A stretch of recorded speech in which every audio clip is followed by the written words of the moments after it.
There's a rhythm to the late night scroll. A thumb tracing through strangers' lives, a mouse dancing through watch lists, tabs piling up. None of it sticks until it does. Nikon F5. Do I need it? Probably not. But at 3 a.m., you don't think about needs. You just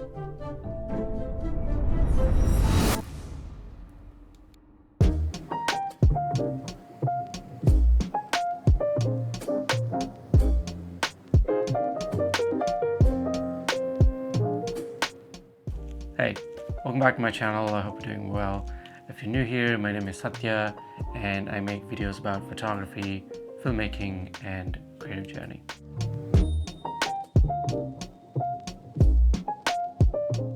Hands down, my favorite feature with the F5 compared to my F4 is that there are 5 autofocus points and the ability to choose between them. With the F4, the focus area is in the absolute center. With the F5, I have a lot more control on where I can focus within my frame with its 5-point autofocus.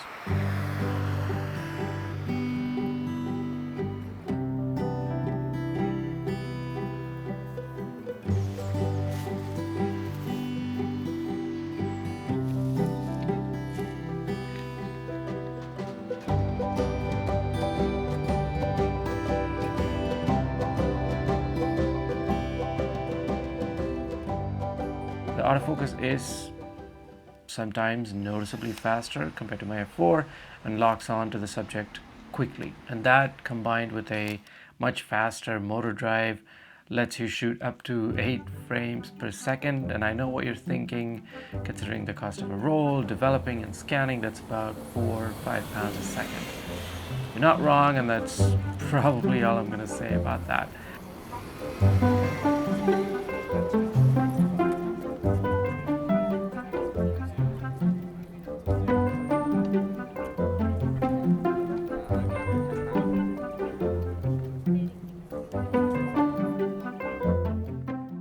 Another thing I really enjoy about the F5, which surprised me at first, is its handling.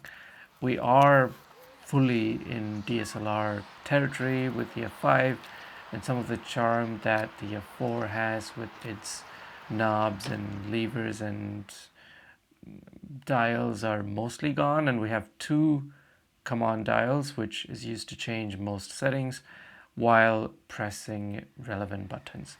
And you also have a directional pad in the back, which you use to change the autofocus points for the camera. While it is heavy on paper, it doesn't feel like a heavy camera to hold and use.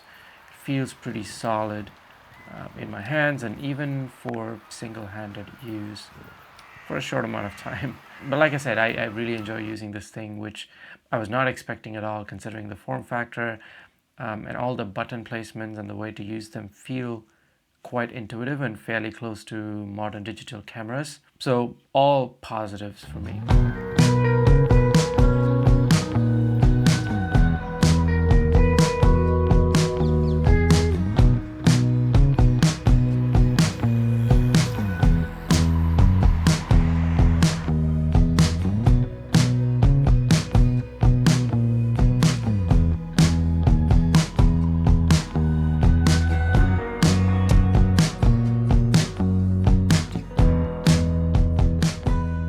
I'm yet to have a badly exposed frame with the F5.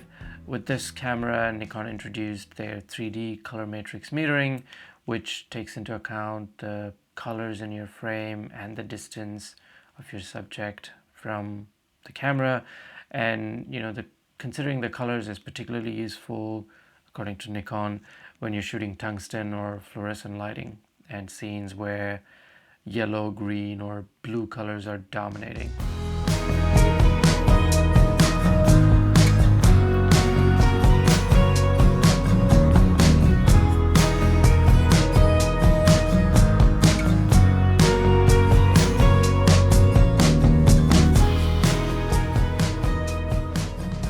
99% of the time, if you've already shot with an f4, you probably won't notice any difference.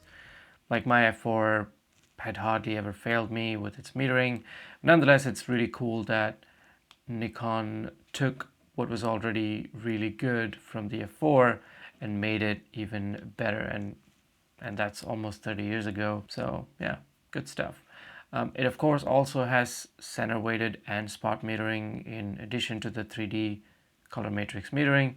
With the center weighted, it takes 75% of the sensitivity from the 12mm circle in the frame and 25% from outside the circle. But with f5, you are able to choose the size of the circle between well, the default 12 and then 8, 15 or 20mm options.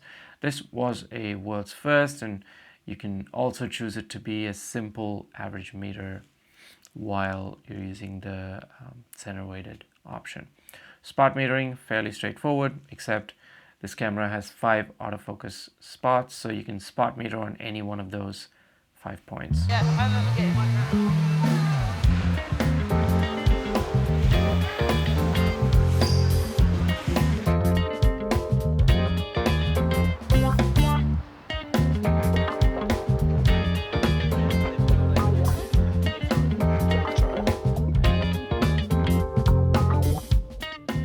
We already talked about its handling, and I think a large part of how good it is comes from being able to feel its superb build quality while using it. And their whole philosophy with this camera was to make something for professional use, and that really shows. I don't think it's technically fully weather sealed, but it has improved weather sealing compared to f4, which was already an excellent, durable camera. And I certainly wouldn't shy away from using that in challenging weather, and that extends to f5 as well. f5 also has a self-diagnostic shutter, so it'll alert you if the shutter is not working correctly or if it fails to operate. It has a titanium viewfinder housing, which is excellent. It has vibration reduction mechanisms, extended and improved from the f4, and a slightly more polished design with a bit more curves than the f4. With the integrated vertical grip, I think the design changes does make a difference in how comfortable it feels to hold, so props for that too.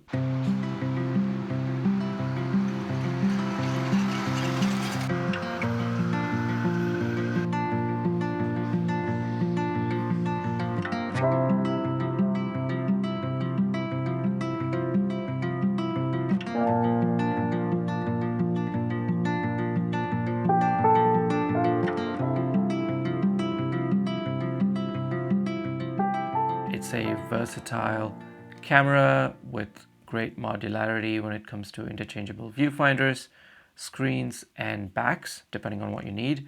I do like that there's a significantly large top screen on the camera, which has all the information you need.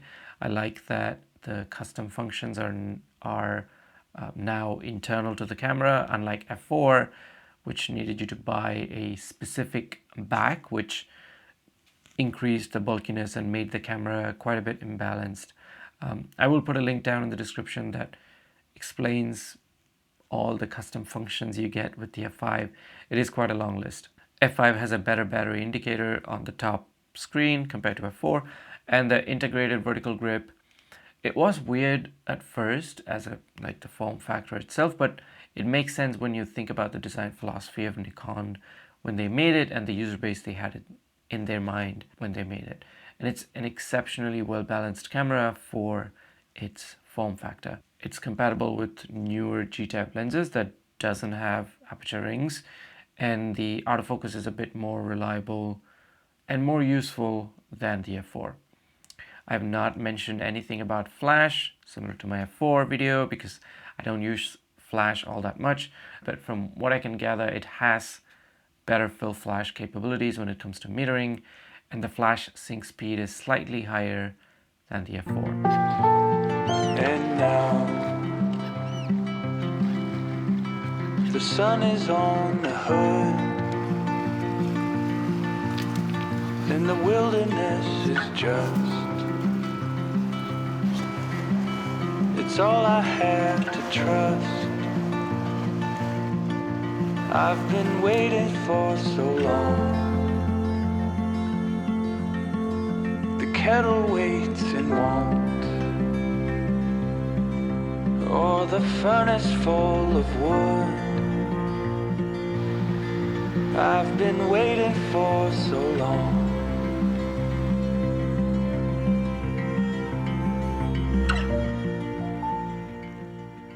There are a few things I don't like about this camera. While it handles really well for its weight, it is still a heavy camera, clocking in at just under 1.5 kilos with batteries for body alone. The excellent matrix metering system will only work with CPU lenses that have the ability to send distance information back to the camera, so AFD lenses and up, if I'm not mistaken. Which is a shame because the F4 lets you use matrix metering with pretty much any manual lenses. I don't think that you can quite see the selected autofocus points that are selected. It goes from gray to a bit darker gray, probably because the cameras are a couple of decades old at least, but yeah, it just doesn't feel quite user-friendly in that regard. There are, however, in true Nikon fashion, two lights that light up in the viewfinder, like one on the horizontal top and one on the vertical to the right, to kind of show you which autofocus point you have chosen. And I do find myself having to resort to them once in a while to be sure that I have the autofocus point that I want in selection. Custom functions, while plenty, does require an additional step of either having your manual or on you, or having them written down in notebooks, or put them on your phone. But I think once you have set your camera up to how you like it, I doubt that you would constantly be fiddling with them. So maybe it's not entirely a negative, but just something to keep in mind.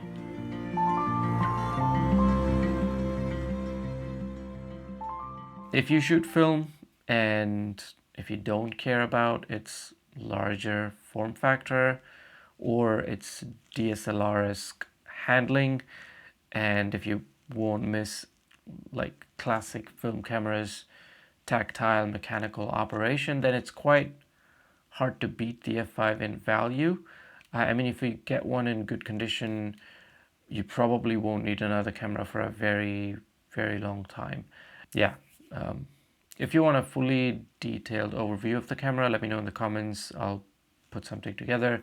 I'm starting to really appreciate the last sort of batch of 35mm film SLRs that a lot of the film camera companies made at the time, where they threw everything they had in an effort to make the best camera they possibly can. And I am planning on making a series about them just as an ode to the most modern film cameras. And hopefully I can start on them soon. I'll keep you all posted for sure, of course. But yeah, I mean, that's it for this video. Thanks a lot for giving me your time. Take care, and I'll see you in the next one. Bye.